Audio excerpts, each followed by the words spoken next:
आज हम आपको ले चलते हैं सदियों पीछे, एक ऐसी दास्तान की तरफ जो प्यार, दर्द और इंसानी मेहनत की सबसे बड़ी मिसाल है। जी हाँ, आज हम बात करने वाले हैं ताजमहल की, दुनिया के 7 अजूबों में से एक, जो आगरा की ज़मीन पर खड़ा है और हर साल करोड़ों लोगों को अपनी तरफ खींचता है। ये सिर्फ एक इमारत नहीं है, ये एक बादशाह की अपनी बेगम के लिए लिखी गई वो कविता है जो पत्थरों में तराशी गई है। ये वो इमारत है जिसे देखकर आंखें भर आती हैं, जिसके बारे में जितना जानो उतना कम लगता है। तो आज हम इसकी पूरी कहानी बताने वाले हैं, एकदम शुरू से लेकर आखिर तक। अगर आप हमारे चैनल पर नए हैं तो अभी नीचे दिए गए बटन को दबाकर हमें सब्सक्राइब कर लीजिए और इस वीडियो को लाइक भी ज़रूर करिए ताकि ऐसी और दिलचस्प जानकारियां आप तक पहुंचती रहें। तो चलिए शुरू करते हैं बिल्कुल शुरू से। बात है सन 1607 की, जब मुगल शहजादे शाहजहां, जिनका असली नाम था शहाबुद्दीन मोहम्मद खुर्रम, एक बाजार में गए। वो बाजार था मीना बाजार, जो खास मुगल त्योहारों पर शाही महल में लगता था। वहां उनकी नज़र पड़ी एक 15 साल की लड़की पर जो रेशम और मोती बेच रही थी। वो लड़की थी अर्जुमंद बानो बेगम। शाहजहां उस वक्त सिर्फ 15 साल के थे। कहते हैं कि उस पहली मुलाकात में ही शाहजहां को उनसे प्यार हो गया। 5 साल बाद सन 1612 में दोनों की शादी हुई। शादी के बाद अर्जुमंद बानो बेगम को एक नया नाम दिया गया, मुमताज़ महल, यानी महल की चुनी हुई। और सच में वो शाहजहां के दिल की सबसे चुनी हुई थीं। शाहजहां की कुल 3 बेगमें थीं, लेकिन मुमताज़ उनकी सबसे खास थीं। वो न सिर्फ उनकी पत्नी थीं, बल्कि उनकी सबसे बड़ी विश्वास पात्र और सलाहकार भी थीं। राज्य के अहम फैसलों में मुमताज़ की राय ली जाती थी। शाही मुहर यानी शाही अंगूठी जिस पर शाहजहां के दस्तखत होते थे, वो मुमताज़ के पास रहती थी। इससे अंदाज़ा लगाइए कि उनका रिश्ता कितना गहरा था। शाहजहां जब भी किसी युद्ध या सफ़र पर जाते थे, मुमताज़ उनके साथ होती थीं। उनके मिलकर 14 बच्चे हुए, लेकिन ये 14वां बच्चा उनकी ज़िंदगी का आखिरी मोड़ बना। सन 1631 में शाहजहां दक्कन में खानदेश के खिलाफ एक अभियान पर थे। मुमताज़ उनके साथ थी और उस वक्त वो गर्भवती भी थीं। बुरहानपुर में उन्होंने एक बच्ची को जन्म दिया, जिसका नाम गौहर आरा रखा गया। लेकिन इस प्रसव के बाद मुमताज़ की तबीयत बहुत बिगड़ गई और 17 जून 1631 को मुमताज़ महल इस दुनिया को छोड़कर चली गईं। उनकी उम्र थी महज 37 या 38 साल। मुमताज़ की मौत ने शाहजहां को जैसे तोड़ कर रख दिया। जो बादशाह कभी हंसते बोलते रहते थे, वो अचानक खामोश हो गए। दरबारियों ने देखा कि उनके बाल और दाढ़ी एक ही रात में सफ़ेद हो गए। उन्होंने 2 साल तक रंगीन कपड़े नहीं पहने। पूरे मुगल साम्राज्य में 2 साल तक संगीत, उत्सव और जश्न पर रोक लगा दी गई। कहा जाता है कि शाहजहां ने ये प्रण लिया कि वो मुमताज़ की याद में ऐसी इमारत बनाएंगे जो दुनिया में पहले कभी नहीं बनी और आगे भी कभी नहीं बनेगी। पहले मुमताज़ को बुरहानपुर में ही दफनाया गया, लेकिन 6 महीने बाद उनके अवशेष आगरा लाए गए। आगरा में यमुना नदी के किनारे एक जगह चुनी गई, जो पहले राजा मानसिंह के पोते राजा जयसिंह के पास थी। शाहजहां ने उस जमीन के बदले जयसिंह को आगरे में ही एक दूसरी बड़ी हवेली दी और इस तरह जमीन का इंतजाम हुआ। अब सबसे बड़ा सवाल था, इतनी विशाल इमारत को डिज़ाइन कौन करेगा? शाहजहां खुद वास्तुकला के बहुत गहरे जानकार थे। उन्होंने पहले ही दिल्ली में लाल किला और जामा मस्जिद जैसी इमारतें बनवाई थीं।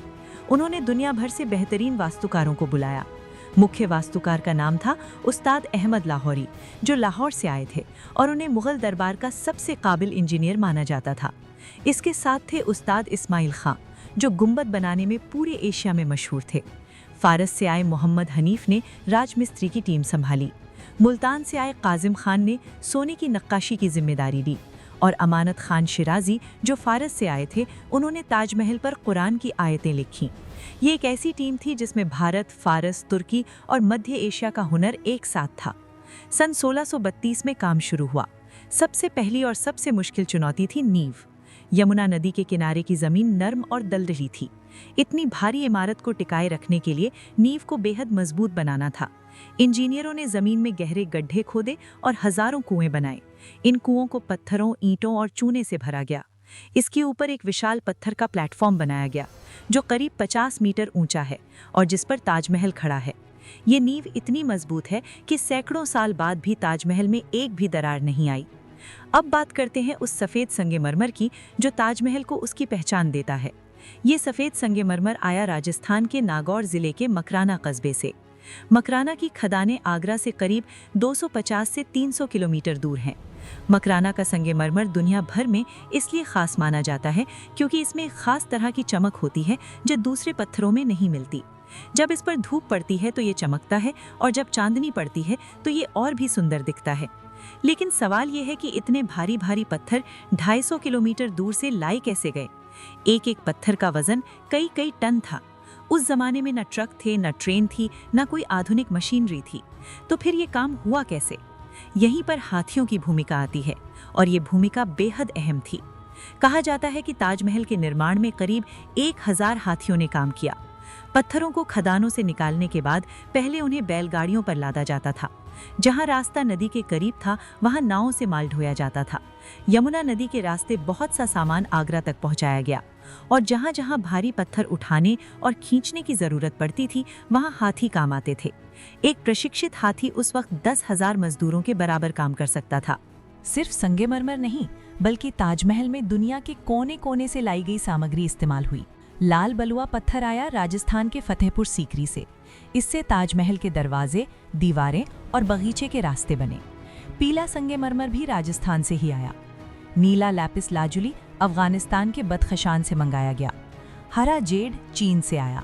फिरोजा तिब्बत से। लाल कार्नेलियन अरब से। मूंगा और सफेद मदर ऑफ पर्ल समुद्र के किनारों से। जैस्पर पंजाब से। इस तरह देखा जाए तो ताजमहल की दीवारों में पूरी दुनिया समाई हुई है। इन रत्नों और रंगीन पत्थरों को सफेद संगमरमर में जड़ने का काम जिन कारीगरों ने किया उन्हें पित्रादुरा का हुनर जानने वाला कहा जाता था। ये एक इतालवी तकनीक थी जिसे भारतीय कारीगरों ने अपने तरीके से और भी परिष्कृत किया था। पहले संगमरमर में डिजाइन के आकार का गड्ढा खोदा जाता था, फिर उसी आकार का रंगीन पत्थर काटा जाता था और उसे इस तरह फिट किया जाता था कि दोनों के बीच एक भी सीधी रेखा नजर न आए। एक छोटे से फूल में 30 से 40 अलग अलग रंगों के पत्थर जड़े जाते थे। एक एक फूल बनाने में कई कई दिन लगते थे। ताजमहल की दीवारों पर ऐसे हजारों फूल, पत्तियां, बेलें और ज्यामितीय डिजाइन हैं। अब बात करते हैं उन 20,000 मजदूरों की जिनके हाथों से ताजमहल बना। ये मजदूर पूरे भारत से आए थे। दिल्ली, लाहौर, मुल्तान, कश्मीर, बंगाल, गुजरात। विदेशी कारीगर भी बड़ी तादाद में थे। फारस, तुर्की, ईरान और बगदाद से। इनमें कई तरह के काम करने वाले लोग थे। पत्थर काटने वाले यानी स्टोन कटर्स जो कच्चे पत्थर को मनचाहे आकार में काटते थे। पत्थर तराशने वाले यानी स्टोन कार्वर जो उन पर बारीक नक्काशी करते थे। पित्रादुरा के उस्ताद जो रत्नों को जड़ते थे। सुलेखक यानी कैलीग्राफर जो कुरान की आयतें लिखते थे। राजमिस्त्री जो दीवारें खड़ी करते थे। चूने का काम करने वाले, लकड़ी का काम करने वाले बढ़ई और साधारण मजदूर जो पत्थर ढोते थे और निर्माण स्थल को चलाते थे। इन सभी मजदूरों को तनख्वाह दी जाती थी। ये बात खास इसलिए है क्योंकि उस जमाने में बड़े बड़े निर्माणों में अक्सर जबरन मजदूरी कराई जाती थी। लेकिन ताजमहल के लिए शाहजहां ने कारीगरों को उचित मेहनताना देने का हुक्म दिया था। बड़े कारीगरों को तो बहुत अच्छा वेतन मिलता था। उनके रहने खाने का इंतजाम भी शाही खजाने से होता था। निर्माण की तकनीक की बात करें तो उस जमाने की सबसे बड़ी चुनौती थी ऊंची इमारत पर भारी पत्थर कैसे चढ़ाए जाएं। इसके लिए खास तकनीक इस्तेमाल हुई जिसे रैंप सिस्टम कहते हैं। मतलब मिट्टी और ईंटों से एक लंबी ढलानदार सड़क बनाई गई जो नीचे से इमारत की छत तक जाती थी। इस ढलान पर बैलों और हाथियों की मदद से पत्थरों को खींचा जाता था। कहा जाता है कि ये रैंप इतनी लंबी थी कि इसका एक सिरा कई किलोमीटर दूर तक था। जैसे जैसे इमारत ऊंची होती गई रैंप को भी ऊंचा किया जाता गया। जब पूरी इमारत बन गई तब इस रैंप को तोड़ा गया। ताजमहल का गुंबद जो इसकी सबसे बड़ी पहचान है, बनाना सबसे कठिन काम था। ये गुंबद करीब 73 मीटर ऊंचा है और इसका व्यास करीब 28 मीटर है। गुंबद बनाने के लिए पहले लकड़ी का एक विशाल ढांचा बनाया गया जिसे सेंटरिंग कहते हैं। इस ढांचे के ऊपर पत्थर की परतें चढ़ाई गईं। जब तक पूरा गुंबद नहीं बन गया लकड़ी का ढांचा वहीं रहा, क्योंकि अगर उसे बीच में हटाया जाता तो अधूरा गुंबद गिर जाता। पूरा गुंबद बनने के बाद लकड़ी हटाई गई और तब गुंबद अपने आप खड़ा रह गया। ये उस जमाने का सबसे बड़ा इंजीनियरिंग कारनामा था।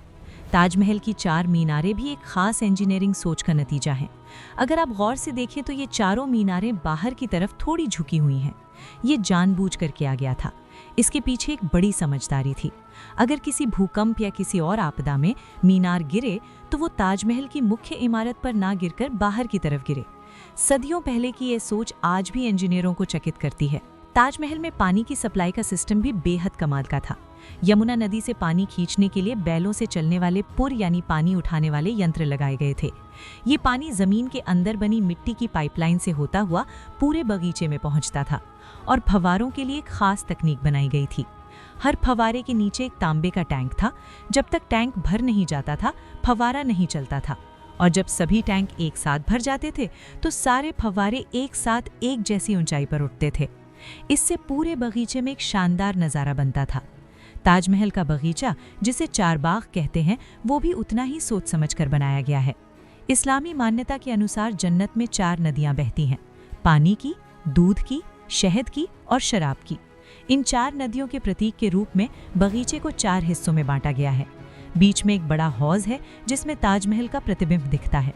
इस हौज को हौज कौसर यानी स्वर्ग का तालाब कहते हैं। पूरे बगीचे में सरू के पेड़ लगाए गए हैं जो अमरता का प्रतीक माने जाते हैं, और फलदार पेड़ भी लगाए गए हैं जो जन्नत के बागों का प्रतीक हैं। ताजमहल पर कुरान की जो आयतें लिखी हैं उनमें एक बात खास है। ऊपर की आयतें ज़रा बड़े अक्षरों में लिखी हैं और नीचे की आयतें छोटे अक्षरों में। अगर आप सोचें कि ऐसा क्यों होगा, तो जवाब ये है कि जब आप नीचे खड़े होकर ऊपर देखते हैं तो दूरी की वजह से ऊपर की चीज़ें छोटी दिखती हैं।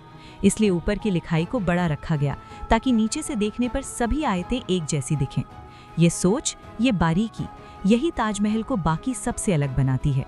ताजमहल को बनाने में कुल 22 साल लगे। सन 1632 में शुरू होकर सन 1653 में ये पूरी तरह बनकर तैयार हुआ। इस पूरे काम में उस जमाने के हिसाब से करीब 3 से 5 करोड़ रुपए खर्च हुए। अगर आज के हिसाब से इसकी कीमत लगाई जाए तो कुछ इतिहासकार मानते हैं कि ये राशि $1 अरब से भी ऊपर होगी। पूरा परिसर करीब 17 हेक्टेयर में फैला है। इसमें मुख्य मकबरे के अलावा एक मस्जिद, एक गेस्ट हाउस जिसे मेहमान खाना कहते हैं, एक विशाल प्रवेश द्वार जिसे दरवाज़ा-ए रोज़ा कहते हैं, और बगीचे शामिल हैं। ताजमहल की खूबसूरती की एक और बात जो लोग कम जानते हैं, ये अलग अलग वक्त में अलग अलग रंगों का दिखता है।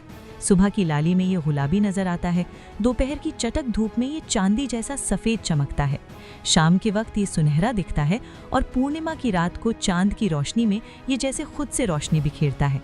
इसीलिए इसे देखने के लिए दुनिया भर से लोग अलग अलग वक्त पर आते हैं। अब बात करते हैं उस दर्दनाक मोड़ की जो शाहजहां की जिंदगी में आया। ताजमहल जब पूरा बना तब शाहजहां करीब 60 साल के थे। उन्होंने सोचा था कि अपनी बाकी उम्र यमुना के उस पार एक काले संगमरमर का महल बनाएंगे जहां से वो रोज ताजमहल को देख सकें। लेकिन उनके बेटे औरंगजेब ने उन्हें ये मौका नहीं दिया। सन 1658 में औरंगजेब ने शाहजहां को आगरे के लाल किले में कैद कर लिया, और तब से शाहजहां एक कमरे में बंद रहे जिसकी एक खिड़की से ताजमहल दिखता था। कहते हैं कि अपनी कैद के उन 8 सालों में शाहजहां उस खिड़की से घंटों ताजमहल को निहारते रहते थे और मुमताज को याद करते रहते थे। जनवरी 1666 में शाहजहां का इंतकाल हुआ। उनकी इच्छा थी कि उन्हें भी ताजमहल में मुमताज के पास दफनाया जाए। औरंगजेब ने उनकी ये आखिरी इच्छा पूरी की। आज भी ताजमहल के अंदर 2 कब्रें हैं, एक मुमताज की, एक शाहजहां की। दोनों एक छत के नीचे एक साथ। जो जिंदगी में साथ थे वो मौत के बाद भी साथ हैं।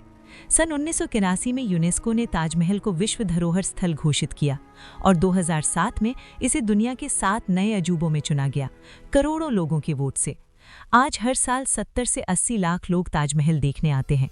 ये भारत का सबसे ज्यादा देखा जाने वाला ऐतिहासिक स्थल है और देश की विदेशी पर्यटन आय का एक बड़ा हिस्सा सिर्फ ताजमहल से आता है।